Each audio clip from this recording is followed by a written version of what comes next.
está. Vale.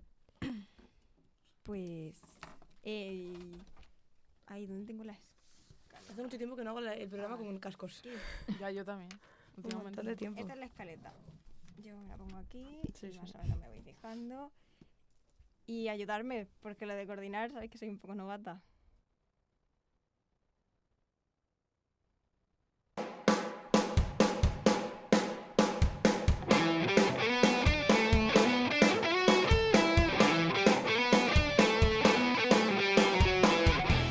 Muy buenas y bienvenidos a La Voz Docente. Un programa que realizamos alumnas y alumnos de la Facultad de Educación dirigido a toda la comunidad educativa. Educats, fills de còmodes.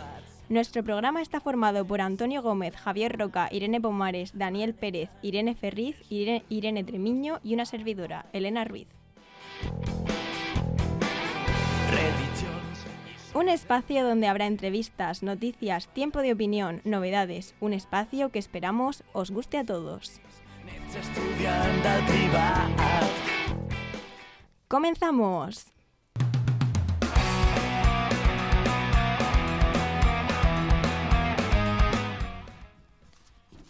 Bueno, como ya sabéis, el pasado viernes 8 de marzo fue un día muy destacado, fue el Día de la Mujer, y por ello hoy tenemos un programa muy especial en el que contamos con María Teresa Molares, activista feminista, doctora en sociología, como invitada. ¿Qué tal, María Teresa? Muy bien, encantada de estar aquí con vosotras. Bueno, nosotras también súper encantadas de estar contigo y de invitarte a colaborar hoy en La Voz Docente. Y siempre que queráis. Y bueno, como es habitual en La Voz Docente, vamos a comenzar con una recopilación de noticias actuales sobre el mundo educativo y bueno, no tan educativo siempre, pero vamos a hablar un poco de qué pasó, de por qué el 8 de marzo, Irene. ¿Por qué es el 8 de marzo el Día Internacional de la Mujer? Pues bueno, se declaró este día como Día Internacional de la Mujer por la ONU en 1975. Antes no había ningún día. Surgió... Bueno, luego nos puedes explicar. Surgió porque en plena Revolución Industrial, en 1857, un grupo de mujeres, un gran grupo, eran más de 1000 mujeres, de trabajadoras textiles salieron a las calles de Nueva York para protestar por las míseras condiciones laborales y para reivindicar un recorte del horario y el fin del trabajo infantil.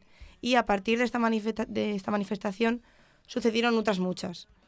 Entonces, este día pues marcó un punto de inflexión. Y también en 1911, que también en marzo, pero ya el día 25, se incendió una fábrica de camisetas que se llamaba Triangle Shirtwaist y murieron 123 mujeres. Estas mujeres protestaban por sus derechos y por mejoras laborales y hubo un incendio en la fábrica, ¿vale? Murieron 123. Los bomberos dijeron que era porque una colilla mal apagada cayó en un cubo con telas que ya no se usaban y todas las puertas de las escaleras y de la fábrica estaban cerradas. Se suponía que era por seguridad para que nadie robara, pero murieron 123 mujeres. Entonces, marzo se quedó como el mes de la mujer y el día 8 de marzo como el Día Internacional de la Mujer. Sí. Y por eso se llamó y se sigue llamando el Día de la Mujer Trabajadora. Y también en la Unión Soviética hubo un fuerte movimiento de mujeres. No sé si lo ibas a decir. No lo iba a decir. Gracias por añadirlo. Oye, y María Teresa, cuando ha dicho Irene que antes no había otro día ¿había otro día antes? Los días de la mujer trabajadora, Naciones Unidas los oficializa, Sí. pero no los crea. Claro. Claro. Eso es lo que quería añadir. Y claro que había, y claro que se celebraba. No había que esperar a que Naciones Unidas, que nacieron en los años 50, después de la Segunda Guerra Mundial, se acordara de las... No, Claro. No, por supuesto, yo me refería como algo oficial y reconocido por los oficializada. estados. Sí. Muy bien, pues traemos una noticia del País del 28 de febrero que dice: hazte oír, usa la imagen de Hitler en un autobús para caricaturizar las leyes contra la violencia machista. Bueno, esta imagen se ha hecho viral, que todos lo sabemos. Sí. Un autobús que se paseaba por las calles, que era de la asociación ultraconservadora Hazte Oír, Y bueno, lo que pedía a la derecha, a la extrema derecha de la política, era derogar las leyes de género contra la violencia machista y todas las normas de protección contra a la comunidad LGTBI. Y para reivindicar esas ideas que ellos tenían, utilizaban una imagen de Hitler maquillado y un lema que decía: "Stop feminazis, no es violencia de género, es violencia doméstica". Bueno, afortunadamente el autobús, al llegar a Valencia, lo interceptó la policía local. Tuvieron que retirar todos los vinilos que tenía publicitarios porque no tenían permiso para usarlo y finalmente pues el autobús desapareció, ¿no? ¿Qué opináis al respecto? Bueno, o sea, no es la primera vez que comentamos algo sobre autobuses, ¿no? Hace un par de años esta misma asociación también sacó un autobús naranja. Sí, que decía las niñas son niñas y los niños son niños. Sí, como... Las manzanas y las peras. Sí. Sí. Efectivamente. Bueno, yo creo que comparar el movimiento feminista con los nazis me parece algo tan extremo y me parece que no se parece ni en un punto, no sé. A lo que significa la Luchar lucha por tus feminista. derechos a Claro. Nazismo. Además, acabar con... claro, es eso. Y además lo de no es violencia de género, es violencia doméstica, no, es violencia de género. O sea, las estadísticas están ahí. Efectivamente, las estadísticas demuestran que se necesita esta ley. Y que la violencia no se produce solo en el ámbito doméstico, ni solo entre las parejas, Ni solo físicamente. ni solo físicamente. Y la prueba es el acontecimiento que has comentado de el asesinato De la en fábrica. una fábrica. Sí, asesinato, efectivamente. Ujú. Bueno, Elena, ¿tenemos otra Sí. noticia? Por aquí tenemos, vamos a hablar un poco de la ampliación de los permisos de paternidad, que bueno, ha aparecido en varios medios de comunicación. Y bueno, esta noticia es del diario Expansión. Y bueno, nos cuenta que la ampliación del permiso de paternidad en España de 5 a 8 semanas este año entrará en vigor el próximo 1 de abril, según consta el decreto ley publicado por el BOE. Y bueno, el permiso de paternidad se amplía a 8 semanas, siendo las 2 primeras obligatorias después del nacimiento del hijo. Y se extenderá a 12 semanas en 2020, incluyendo 4 semanas obligatorias, y se pasará a 16 semanas en 2021, con 6 de estas semanas obligatorias. Y cabe remarcar que este permiso es intransferible, es decir, que no... estas semanas de permiso no son transferibles a la mujer. Hoy en día, antes sí que lo era, ¿no, Irene? Sí. Y bueno, y también es importante recordar que hasta 2007 no había permiso de paternidad en España. ¿Qué opináis, chicas? Pues yo creo que eso se basa un poco en la idea de que la mujer es la que se encarga del hijo, ¿no? Y el padre tiene que estar trabajando mientras ella se queda en casa. Yo creo Pero que es un poco romper con esa idea. Yo creo que va a ayudar mucho a la hora de contratar a una mujer, porque muchos jefes, muchas jefas, siempre cuando tienen que contratar a una mujer que está en edad de tener hijos, dicen, ay, no, porque van a tener un hijo, se va a pedir el permiso de paternidad. Entonces, ¿qué pasa?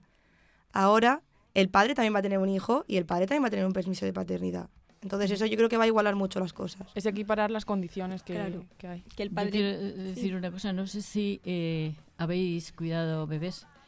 El bebé es una cosa muy frágil durante el primer año de su vida. Es el año que estás pensando que no se me caiga, que no se me atragante. Y me parece absolutamente pobre, ridículo, tímido y vergonzoso el número de semanas que se para ambos, consideran necesarios. Tanto para los padres como para las madres. Totalmente de acuerdo. Pues sí, la verdad.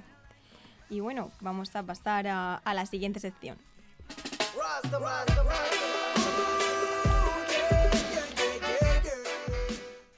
Bueno, pues tras estas noticias pasamos a la sección de la entrevista y bueno, tenemos aquí a María Molares y vamos a conocer un poco más sobre ella. Pero ¿quién mejor que ella para decirnos quién es y a quién se dedica?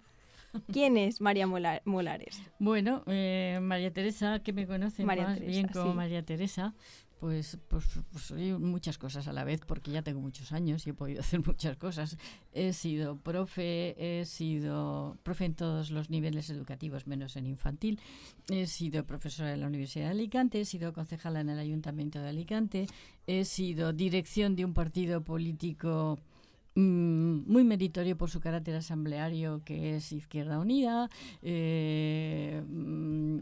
Escribo todo lo que puedo y es lo que mayor felicidad me produce en este momento.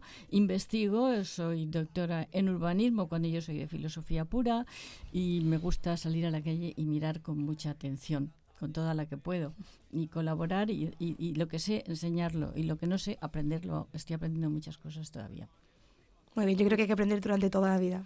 Sí que Pienso pienso. así. Bueno, y nosotros, cada vez nosotras, cuando tenemos un invitado en el programa, nos gusta hacerle como una ronda de preguntas cortas. Entonces, ¿qué te parece, María Teresa, si empezamos? Sí, muy bien. Vamos a ver.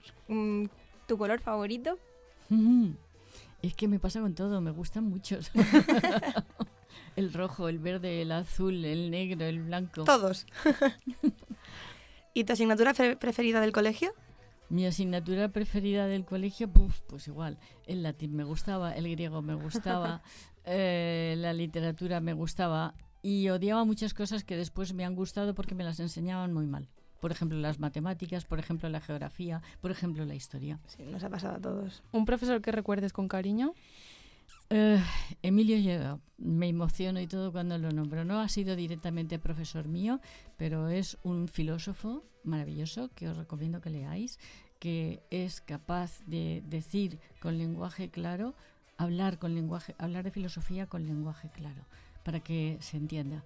Es una de las características fundamentales que creo debe tener un profesor. Hacerse entender y no engolarse y subirse a la tribuna del que sabe mucho. Por eso lo de docentes de antes. Vale. Él construye con el que tiene delante, no él solo. Eso es cierto totalmente. Y bueno, ¿qué prefieres, el cine o el teatro? Las dos cosas. ¿Y un libro? Claro. ¿Tienes algún libro en especial? Por ejemplo, el mimo me entusiasma y eso es teatro. El cine, pues ayer fui a ver una película que muchos me decían, La mujer en la montaña, que os la recomiendo, y me quedé ahí muy feliz. Un libro en especial, ahí también tengo muchos. Diría el tópico del Quijote, pero no sé. Ensayo me gusta, literatura me gusta mucho Vázquez Montalbán, que también os recomiendo que lo leáis porque es novela, pero es ensayo, es un sabio de su tiempo, y el de Montalbán. El Montalbano, el que lo han copiado el nombre. Me gusta la novela negra, me gusta mucho la poesía, me gusta la poesía clásica, me gusta Homero, me gusta Virgilio, me gusta las cosas que tuve que traducir de pequeñita, que me sirvió para algo. ¿Y si tuvieras que elegir una ciudad? En este momento Berlín, porque acabo de venir de allí. En España está más difícil. En España está Barcelona, me encanta y es la que menos he vivido. Nueva York también me parece una ciudad muy estimulante. He procurado viajar todo lo que me ha dado de sí. No el bolsillo, que sin mucho dinero se puede viajar mucho también. Es verdad. ¿Y una afición? ¿Una afición? No. Es que van cambiando también Claro. con el tiempo. No me ato mucho a casi ninguna cosa. Leer es una de mis aficiones favoritas. En este momento le he encontrado el placer a cocinar y me divierto cocinando, invitando a la gente a que coma lo que yo cocino, que casi siempre les gusta. Y me gusta mucho pasear, caminar y mirar y ver. John Berger, un autor que os recomiendo, que tiene varios libros que se llaman así: ver, mirar, aprender a ver, a mirar viendo, aprender a ver mirando. Bueno, pues vamos a pasar ya a las preguntas un poquito más largas y densas.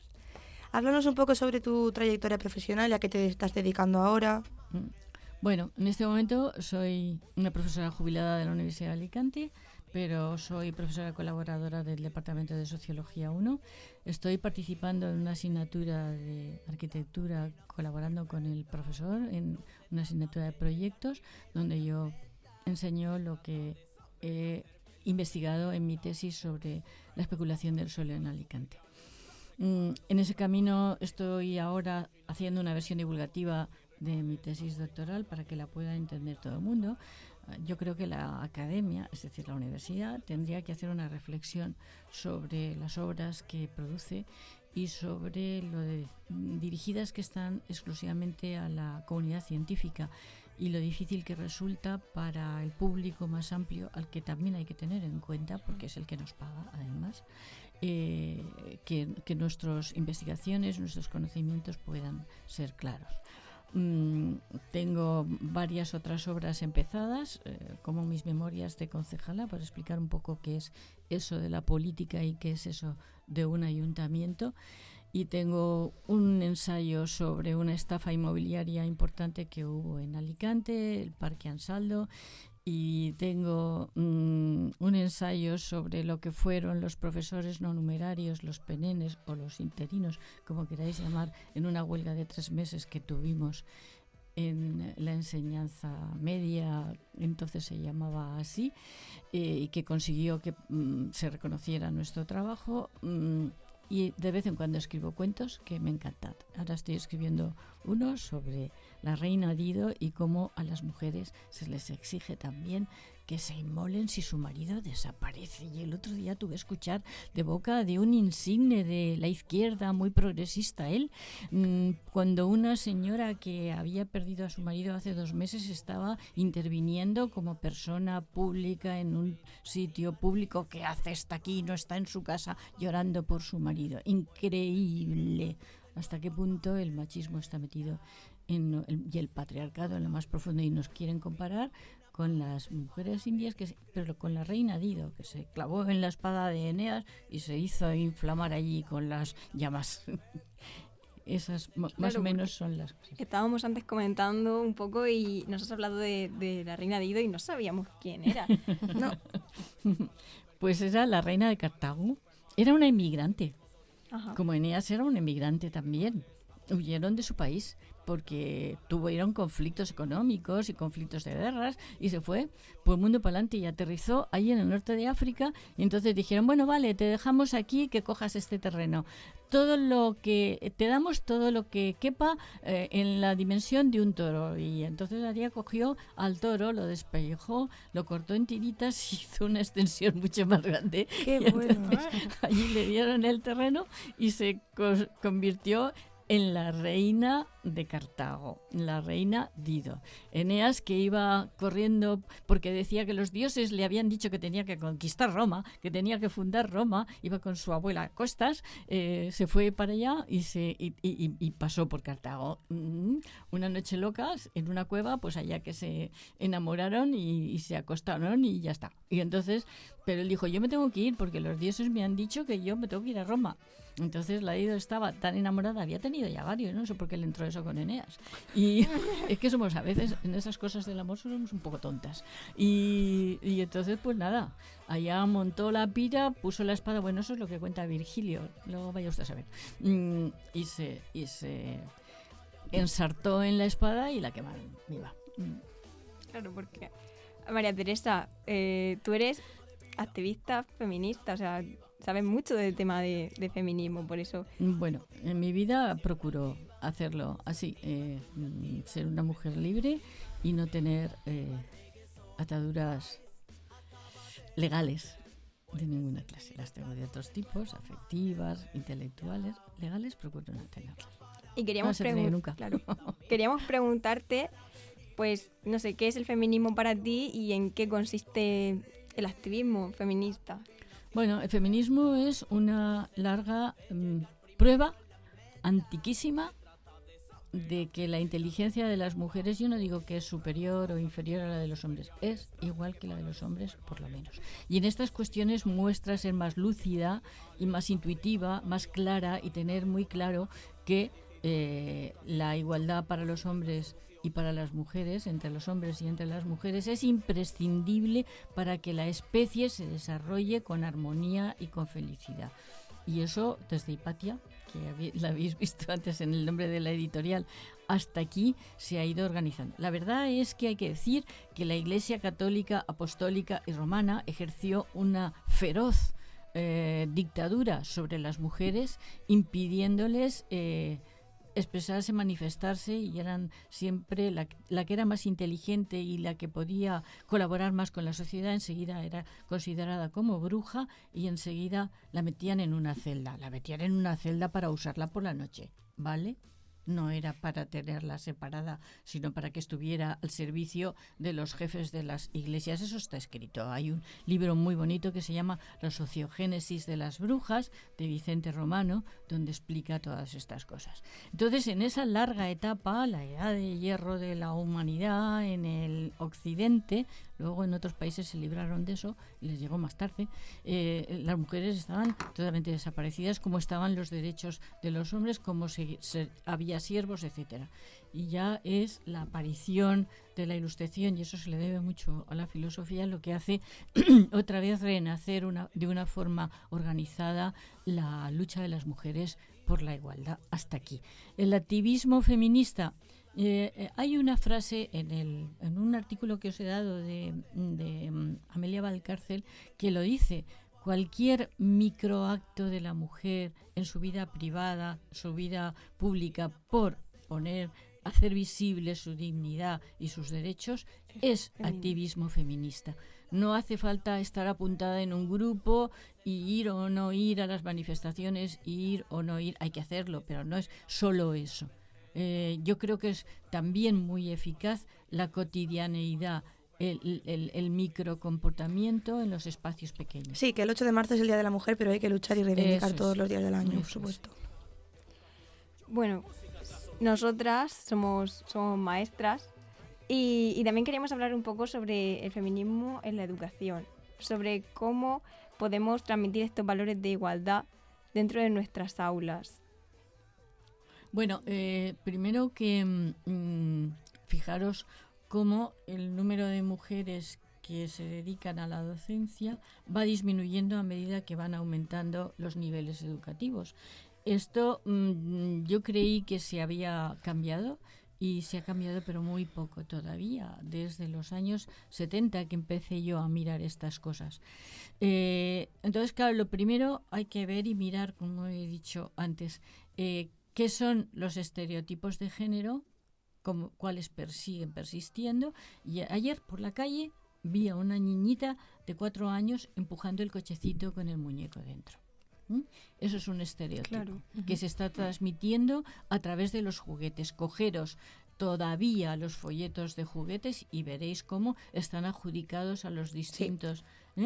Para niñas, todo para- rosa, para niños. No, y las actividades que hacen. Luego dicen, ¿ves tú? Claro, sí, fíjate, tiene 4 años y ya quiere el cochecito. No, perdón, se lo está metiendo usted en la cabeza desde que estaba en la cuna. Claro. Eso, los estereotipos. Y luego los roles que en función de esos estereotipos se le adjudican a las mujeres y a los hombres, que se les siguen adjudicando y que empiezan. Hay los 3 espacios clásicos de la socialización: la familia, la escuela, el grupo de amigos. Muy bien. Vamos a ver ahora en los nuevos espacios de socialización muy, muy poderosos, que son los medios de comunicación de masas y que están al acceso de mucha gente, se siguen transmitiendo esos estereotipos y se siguen adjudicando esos roles, esos videojuegos, todos esos instrumentos. Y luego hay 3 ejes principales donde se pasan esas cosas, que es el espacio, el tiempo y el lenguaje. El lenguaje no ya discriminatorio, sino el tono con el que se le habla a la mujer y el tono con el que se le habla a un hombre. Eso que están diciendo ahora, ¡ay, que vuelvan a su casa el Papa de Roma y los papas que tenemos aquí en España que le ayudan, que no son los obispos y los cardenales, son determinados varones que están diciendo, ¡ay, sí! Y ahora vamos a hacer una ley en defensa de la maternidad. Mire usted, la maternidad ha cambiado mucho y el que no se dé cuenta de eso está ciego. O sea, primero, no solo porque ya se asume por las 2 partes, sino porque a la maternidad se puede llegar de muchas maneras. Ya felizmente, no solo por la... Digo felizmente porque eso da libertad también a las mujeres.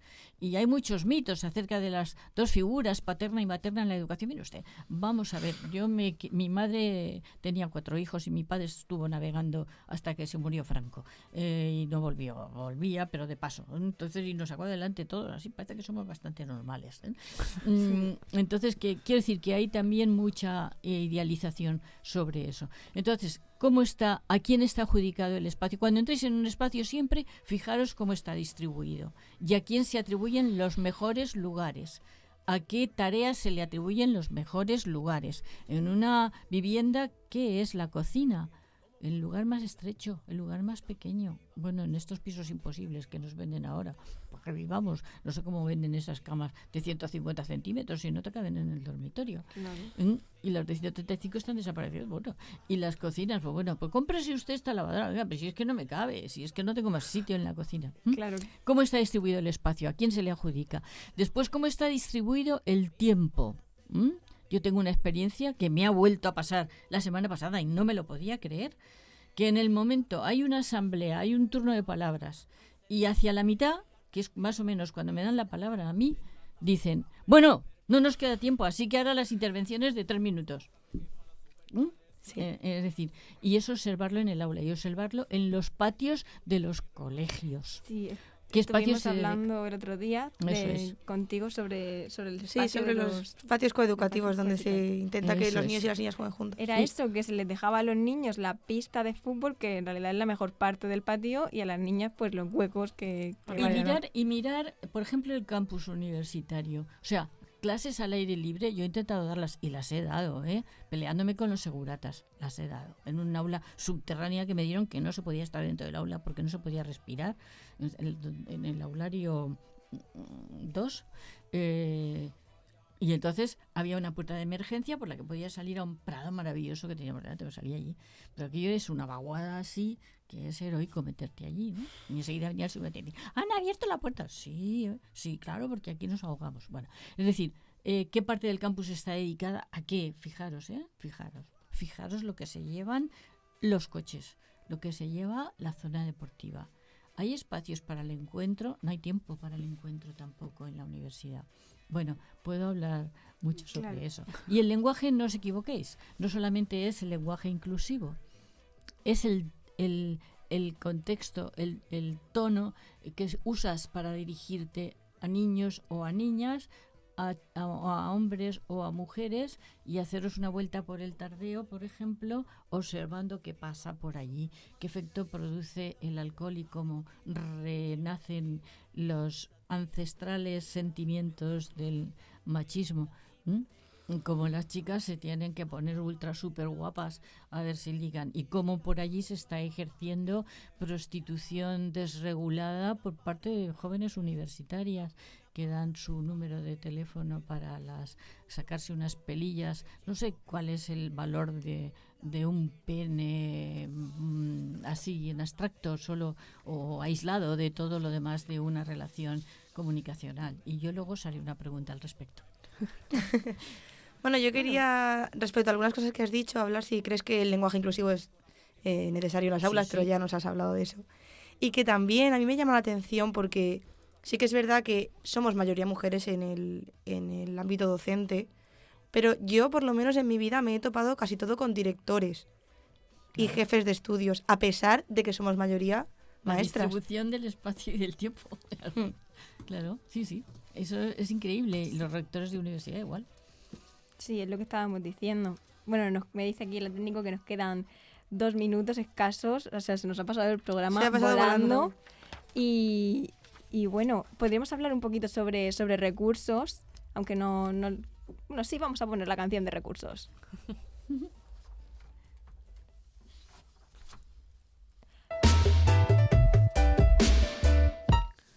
Y bueno, hemos traído aquí un montón de álbumes ilustrados. Tenemos aquí cuentos de buenas noches para niñas rebeldes. A ver qué tenemos más. La colección pequeña y grande. Y bueno, pues... Irene, contadme. Irene Treviño, adelante. Bueno, en general, todas las colecciones estas, lo que estábamos hablando antes, son realmente para dar visibilidad a mujeres que han sido importantes o que son de nuestra historia y que muchas veces no se habla de ellas, ¿no? Más que del feminismo es las mujeres, en concreto, sus vidas personales. Y bueno, yo algunas las he utilizado en el cole, en el Día de la Mujer o en otras dinámicas, y la verdad es que a los críos les gusta un montón, y yo creo que meter esas actividades poco a poco sí que hace su función, ¿no? Para que ellos lo valoren, como que no solo vemos a hombres importantes, sino también a mujeres. Claro. Y bueno, es que nos estamos quedando sin tiempo, así que tenemos que ir despidiendo. Ponemos la música de despedida.